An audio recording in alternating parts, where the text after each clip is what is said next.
Previously on the British Broadcasting Century. For nearly a year, from 1922 to 1923, every Tuesday a small band of plucky engineers have made radio happen from a small hut in a small Essex village. 2MT Writtle was Britain's first and arguably most influential regular broadcast radio station. It helped spark Britain's radio boom. But now the big old BBC has come along, its work seems to be done. What then of its premier voice and the brains behind the operation, Peter Pendleton Eckersley? This time, 2MT closes down for good. And Peter Eckersley moves on to bigger and, bigger things at a small enterprise called the British Broadcasting Company. You can hear their voices. You can hear from Tim Wonder and Jim Salmon and me here live from the Green in Writtle as we toast 2MT Writtle and its final broadcast. The end of an era, the start of a new one. January 1923. Live/pre-recorded from Writtle here on the British Broadcasting Century. Hello, this is Paul Carenza calling. This is London calling. Hello, this is PK calling. This is 2MT Tuck. 2MT Tuck. This is 2MT Tuck calling. Yes, thank you, Peter Eckersley. He was here in Writtle, as I am now, this beautiful Essex village. It's a wonderful day. It's about 26 degrees, and I'm recording this on Writtle Green, right by the duck pond. If you listen carefully, you might hear a quack. No, you can hear a car, but there are quacks going on behind me. And this is the show that we are raising a glass to the final broadcast from 2MT Writtle, Britain's first regular broadcast station, and possibly Britain's most influential broadcast station. We featured it massively on episodes 8 and 9, and ever since then, all the way until here in the mid-40s we're up to now, Writtle has been bumbling along every Tuesday night, sometimes mocking the BBC, sometimes having a go at Arthur Burrows on 2LO, and sometimes innovating, giving us the first radio quiz, the first radio play, plus all those moments of hijinks like Peter Eckersley impersonating an opera star, or not impersonating a female singer but everyone thinks he is, offending the railway companies, and playing all sorts of gramophone records in all sorts of ways you probably shouldn't. They have no rules, they do what they want to do, and of course they are lampooning 2LO with absolute ferocity and great delight of all their listeners. The Writtle story had come to its logical conclusion. It actually shuts down on the 17th of January 1923, but of course it's given birth to this huge edifice that will become the BBC as we know it today. Tim Wonder there. So indeed, I'm here in Writtle. In fact, I'm here to hear Tim speak tonight at a talk on the British Broadcasting Centenary. So what better place to record this podcast, or at least the opening of it, here from Writtle? Now, don't forget, you can catch me on tour. I'm all over the land. I'm playing Peter Eckersley, in fact, in my live show, the first broadcast. Upcoming shows are Kettering, Worthing, St Albans, Bedford. You go to paulcarenza.com/tour for the full dates. And actually, new dates and venues include Ludlow Fringe. If you're North Wales or Shropshire or the North West, come to Ludlow Fringe. Chelmsford, just 2 miles from here. I'll be here later in the year where radio began. So do come to the Chelmsford show, and I'll be down in Somerset at Watch It, home of the Radio Museum. So you can see my show, the first broadcast, but you can also, while you're there, pop into the wonderful Radio Museum run by Neil Wilson, and he'll be on the show very soon. It's a marvel of a place that he has there, and you can actually see right now a video tour that I did of that lovely museum. Link in the show notes, you can watch that now. Another video in the show notes is a walking tour that I've done here in Writtle with Jim Salmon, friend of the show, Radio Ham. We're called anoraks. Anoraks, quite right too. Radio Hams, amateurs. 2MT anoraks. So where are we? We're in Lawford Lane. We revisited the home of 2MT. We retraced the footsteps from where the hut was, which is now a housing estate. Just the other side of that hedge would have been the 2MT hut. To where the pub was, which is now an Indian restaurant, where I'm going to go very shortly for my dinner. So we're going to have a little wander, essentially to the pub. Yes. Except it's not to the pub. We can't go in there anymore. We trod where Peter Eckersley and team would have trod as they raced to the pub to plan the show each Tuesday and then back to the hut to broadcast.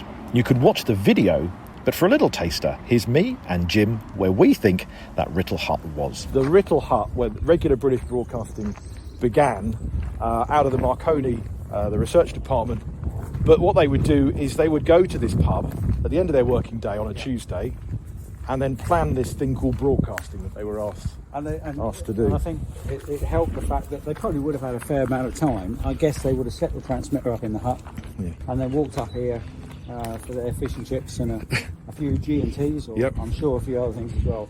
And I'm guessing they probably had an hour, a couple of hours maybe up here. Yeah. And so they were probably a bit more loosened up when they went back to their place of work. I guess so. Start transmitting. And obviously we've got to suspend our disbelief a little that, this is all, the houses are gone, the green's here. Yeah. But I thought it would be quite good to do the walk, just to get a sense of the geography and the time it would take. Now, rather than stay for the entire audio journey, what we'll do is pop back to me and Jim on our little walk from hut to pub, or car park to Pakwan restaurant as it now is. But we'll keep the timer running, and we'll pop back in and see how we're getting along. You get a sense then for how long the journey is. Geography and history all rolled into one. And next to that, Melba Court, and a little sign From here. where Dame Nellie Melba never sang.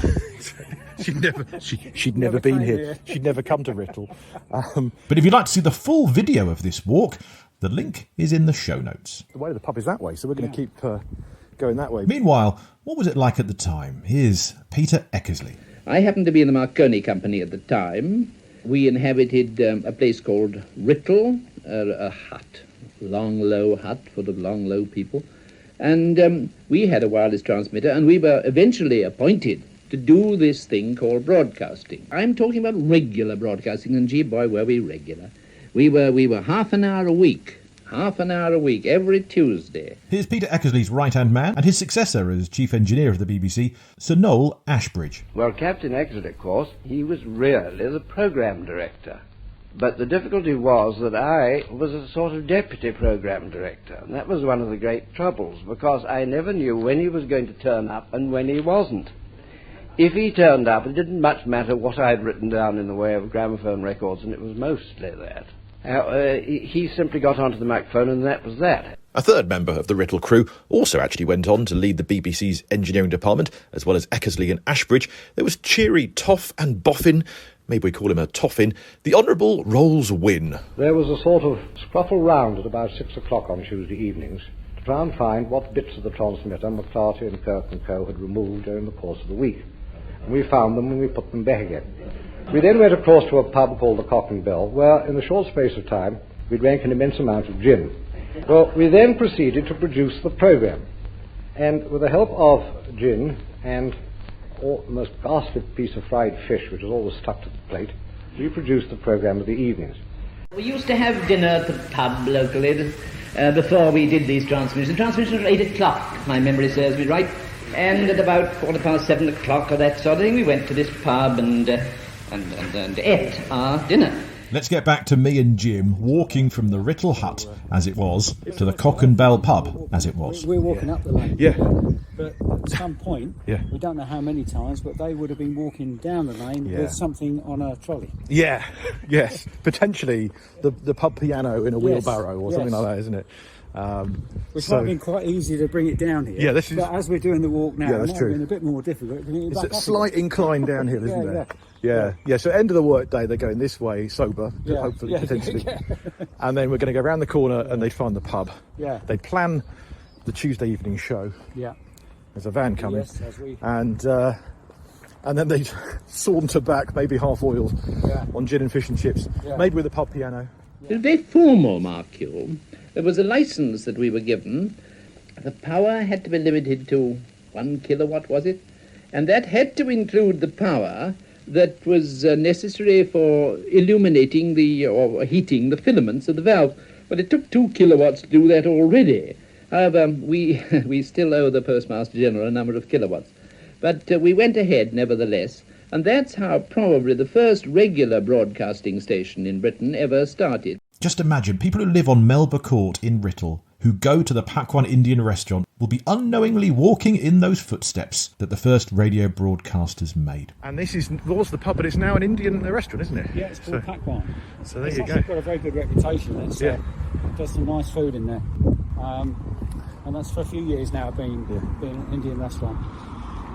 So, but we, if you think back, just squint your eyes a little bit, just think, just imagine the house is gone. Yeah.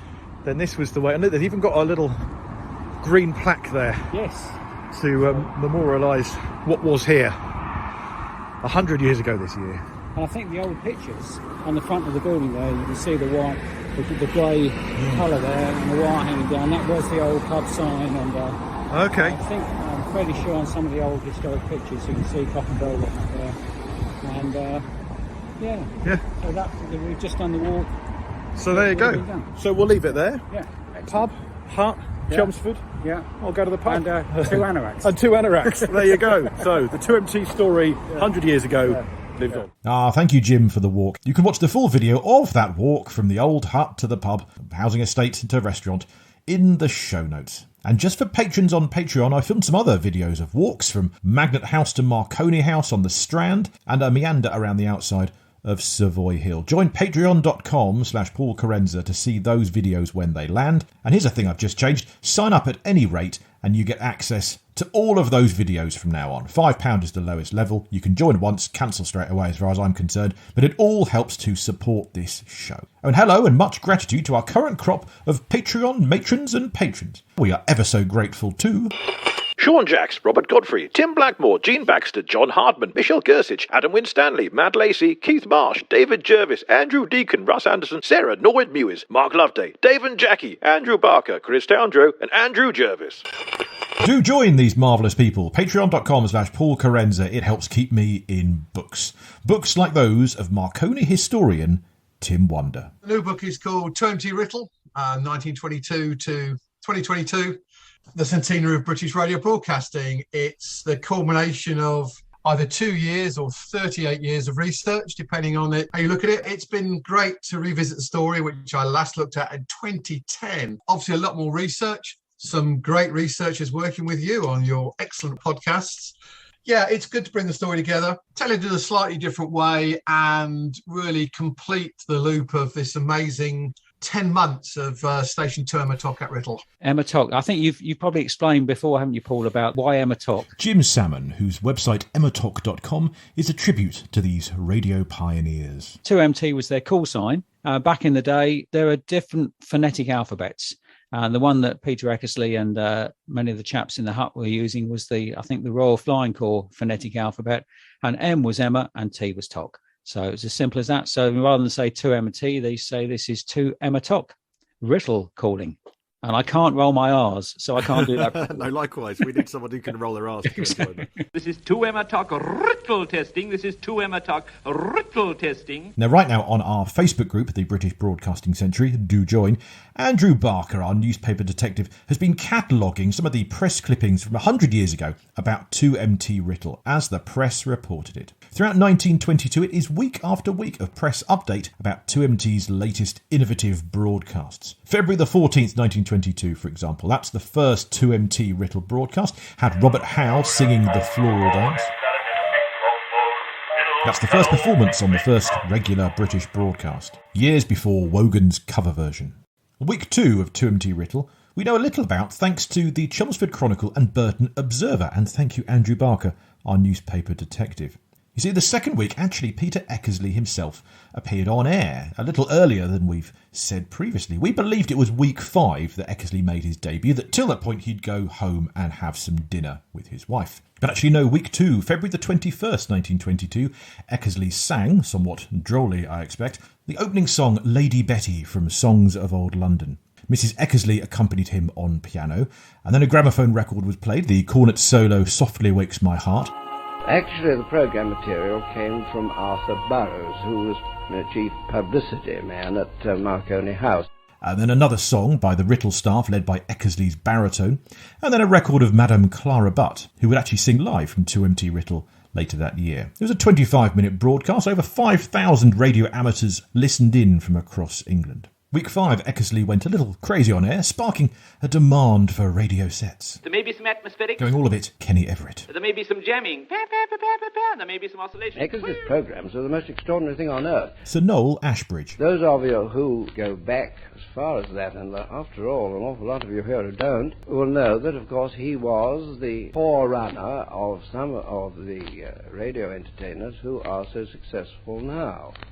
Except, of course, that all his stuff was ad-lib. A couple of months go by with these weekly shows. May 1922, 2MT is now competing with London 2LO. 2LO Marconi House, London, calling. But 2MT continued, welcoming famous singer Laurit Melchior, for example. Melchior, I think, had just been married and left his bride in Denmark, comforted with a crystal set. And he had the awful idea that the louder he sang, the more likely wifey was to hear him. Well, Melchior took a breath that sucked the windows shut, and he gave a bellow that shut the station down.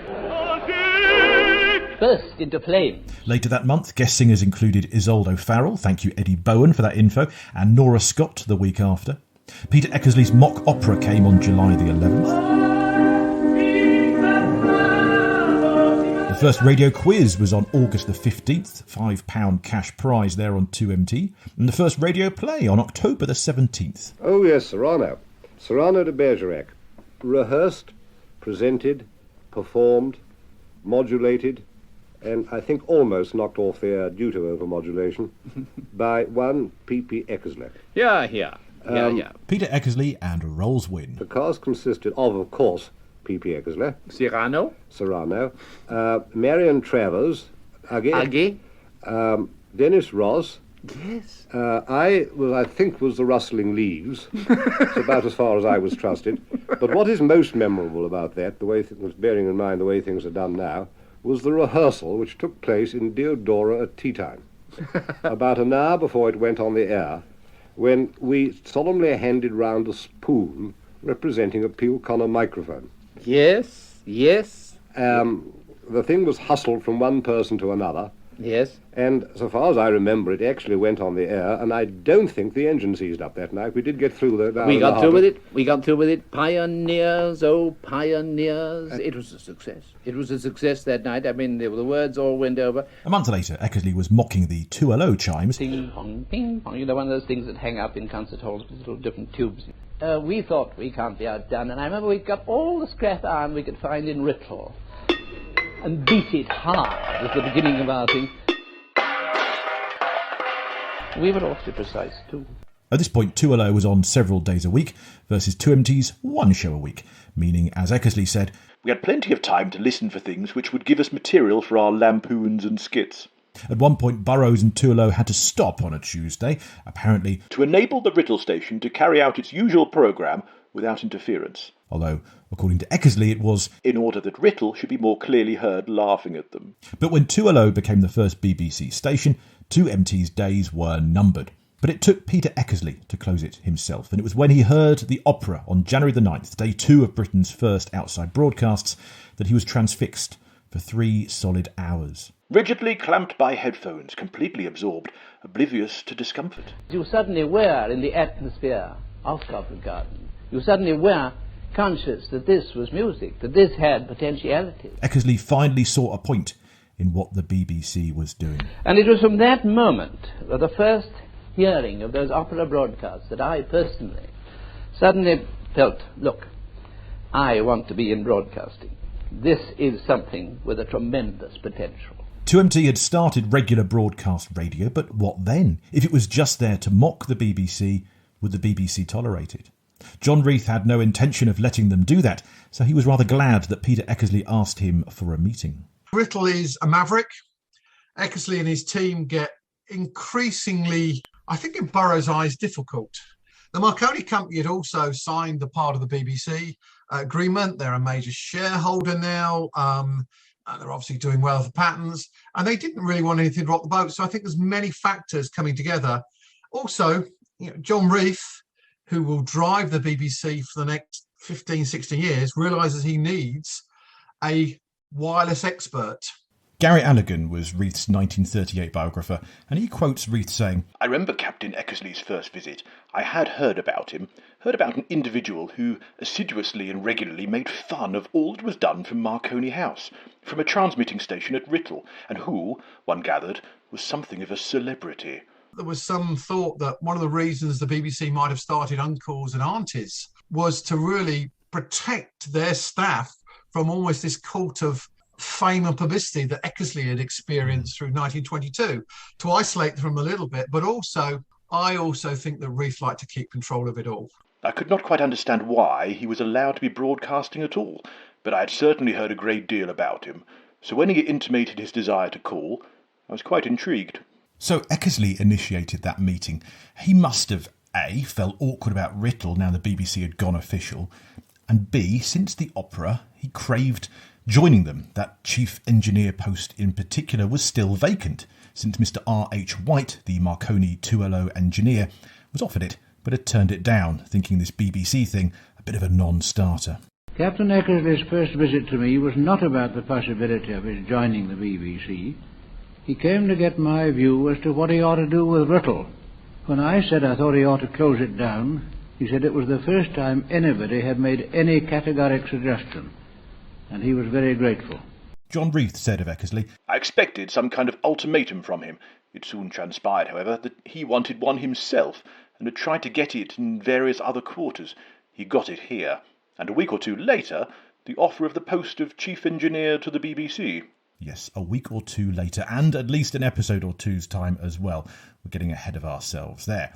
Eckersley later gave his side of that meeting. I found the BBC's chief executive installed in what was little more than a cupboard opening off an office in which the rest of the staff, about 15 people, were feverishly working.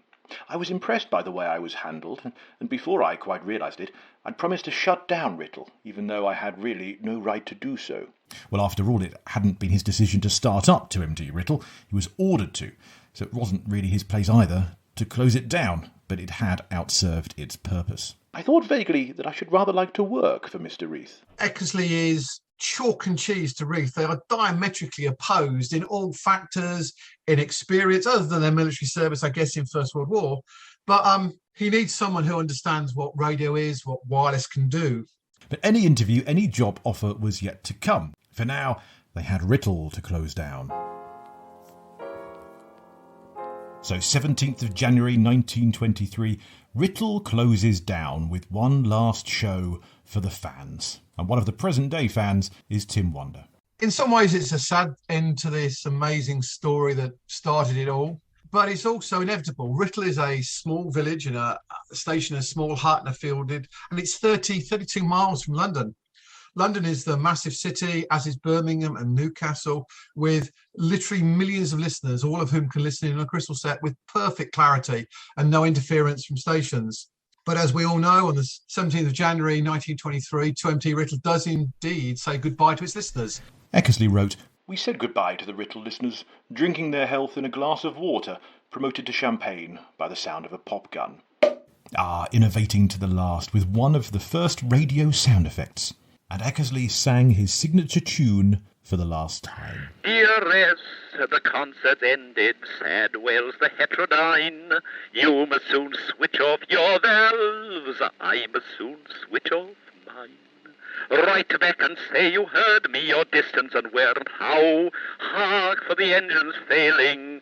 Wow, wow, wow, wow, wow, wow, wow. And on this one, Eckersley's engineering assistant, Rolls Wynne, added, See how the feeds are glowing, valves red and engines hot. You who have heard us weekly, now you won't hear a dot. And here, talking with Eckersley, is Rolls Wynne himself. Of course, people just don't believe, that broadcasting really could have started in quite such a slap-happy way. No. No. And don't you think that it had a certain something about it, nevertheless, although it was casual, although it was slap-happy, although it was all that? The people that listened to it probably had as much pleasure as anybody has had out of broadcasting because they were taking part in an adventure. I think you have to remember that for that period, from November to January, they're the only station to have legally, because their licence was not rescinded until January, shared the airwaves with the BBC up until the advent of commercial radio into the 1960s. It's also no coincidence that the BBC licence to transmit or broadcast was formally issued a day later. The Writtle transmission stopped on 17th January 1923. The licensing agreement between PMG and BBC was dated 18th January 1923. The fine-tuning that I find fascinating, that by this point the BBC licence hadn't properly arrived, yet Writtle was licensed. So does that mean that for the first 2 months the BBC were the pirates and that Writtle was technically, if you really took a legalistic eye to it, the official broadcaster? I don't know. I'm overthinking. I love the thought the BBC might be described as pirates.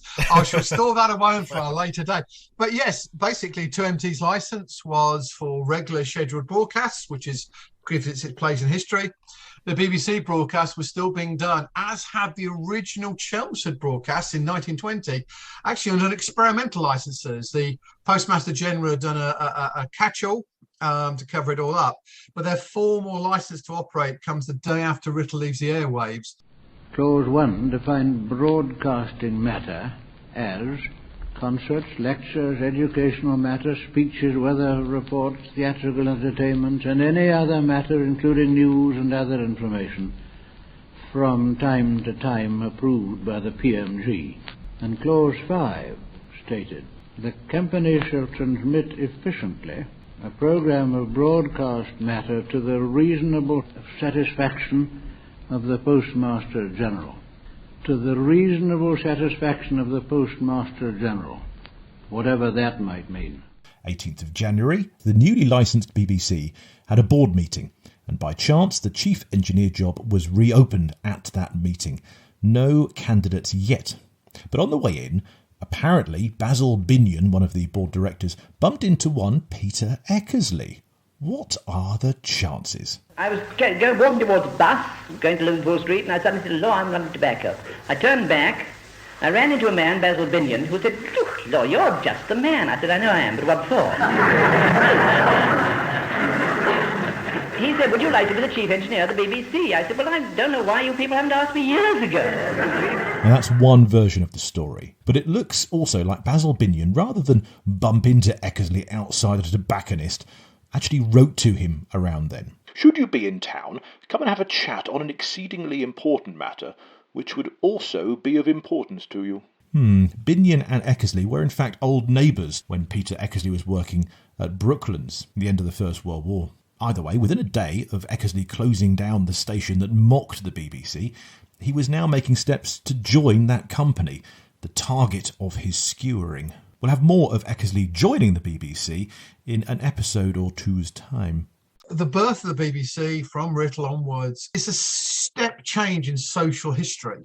You know, for 1,000 years, the fire has been the centre of family life. Now it's the glowing box in the corner with little tubes lighting the room. At Tim Wonder's recent talk in Writtle, he launched his new book, 2MT Writtle, The Centenary of British Radio Broadcasting. You can get yours at 2mtwrittle100.co.uk, limited print run only. Now, I was there at Tim's event, and also there, I was sat with two granddaughters of Peter Eckersley himself. It was a joy to meet Alison and Caroline, and CRH News had a short interview with them. We'll put a link to the full clip in the show notes.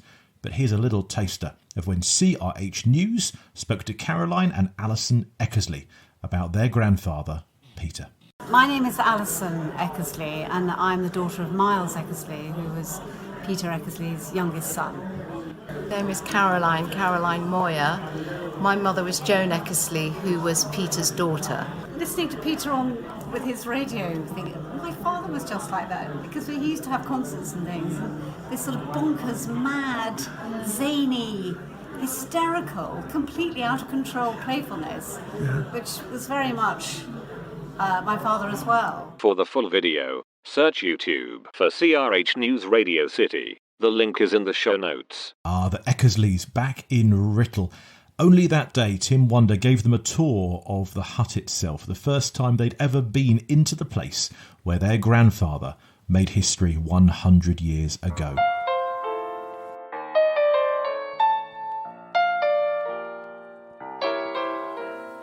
So with 2MT Writtle off air, what then for Peter and his team? Well, the Writtle hut continued. Before Eckersley was to be swept up to BBC HQ for a job interview, there were a few days of normality in the Writtle hut. Eckersley noted, "We settled down to normal routine. We had to design a broadcasting receiver which Marconi's were going to sell to the public for listening to the BBC. Owing to considerable indecision in head office, we got our first knowledge of the requirements and performance of the receiver from a full front-page advertisement in the Daily Mail." As for 2MT Writtle, the station, though it's closed down, wasn't even noticed in some quarters. Wireless World magazine kept on listing its Tuesday concerts in the schedules for a few weeks after it had closed down, and a week after 2MT's final show, the Boston Guardian wrote, "It seems like only yesterday since we had those occasional transmissions from Marconi House and Writtle's cheering music. One wonders how many of our loyal listeners ever think about Writtle nowadays. Really, just for old time's sake, some of us will have to find 2MT some Tuesday evening at 8 to see if everything is still in order. It wasn't. One gets so used to switching over from London to Birmingham and on further north that we're apt to forget poor old Writtle, and Writtle used to be a godsend, so to speak.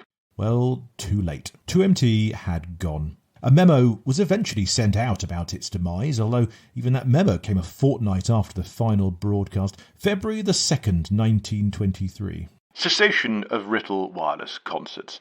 And thanks to Tim Wonder and his many books on 2MT Writtle for this memo. Wireless amateurs and the first 100,000 broadcast listeners will learn with regret that they will no longer be entertained by those inimitable burlesques and parodies from the Writtle wireless station, which have been enjoyed so much each Tuesday evening during the last 12 months. The Writtle transmissions were inaugurated by the Marconi Scientific Instrument Company Limited, one of the associated Marconi companies, in February 1922. To provide British amateurs with material for experimental purposes which had not previously been available in this country, and they proved to be of great value to the 12,000 amateurs who were interested in wireless before the broadcasting boom set in. The original programme consisted of telegraphic signals for calibration purposes, followed by a musical programme. Listeners throughout Great Britain have looked forward with pleasurable anticipation to the Tuesday evening entertainment by Writtle, but now that there is an abundance of telephony available from the broadcast stations, the Marconi Scientific Instrument Company considers that its enterprise has served its purpose, and that Writtle may rest upon its laurels. As for the next few decades of the Writtle Hut, well, Tim Wonder tells me what it had in store. No more broadcasting, but it was continuing its day work of research and development, and it secured its place in history a few times over yet. The birthplace of the hovercraft. The Writtle Hut will continue because don't forget that, yes, 2MT Writtle shuts down, but the Writtle development site is going to be absolutely crucial for developing airborne wireless. Eckersley will leave within a month, but the rest of the team will stay there, some of them until 1925 when Noel Ashbridge jumps across, but also in terms of Edward Trump, he never left. Edward Trump was effective, was happy with his life. He enjoyed his family, enjoyed his hobbies, and he was happy to stay. But he was the one who married one of the daughters of the landlord of the Cock and Bell pub. 2MT enthusiast, my tour guide of Writtle, Jim Salmon. Edward Trump made a lot of his life in a very normal way. Maybe he didn't fly high in the way that PPE did, but I like people like Edward Trump. It's nice to hear a positive thing about a Trump now and then, isn't it? Yes. There's a nice moment at the end of, is it 1960, the recording of Peter Eckersley doing a lecture to the engineering staff. Noel Ashbridge is there as well. I think it's Ashbridge who mentions that literally the day before that, he happened to be passing through Essex and swung by the hut. It was entirely a coincidence, but it so happened that I arranged to go to Writtle yesterday for quite a different purpose than anything to do with broadcasting. There were, in the days that Captain Eckersley has spoken about, I think somewhere about 8 of us there altogether, and now there are something like between 300 and 400. Curiously enough, the wooden hut is still there.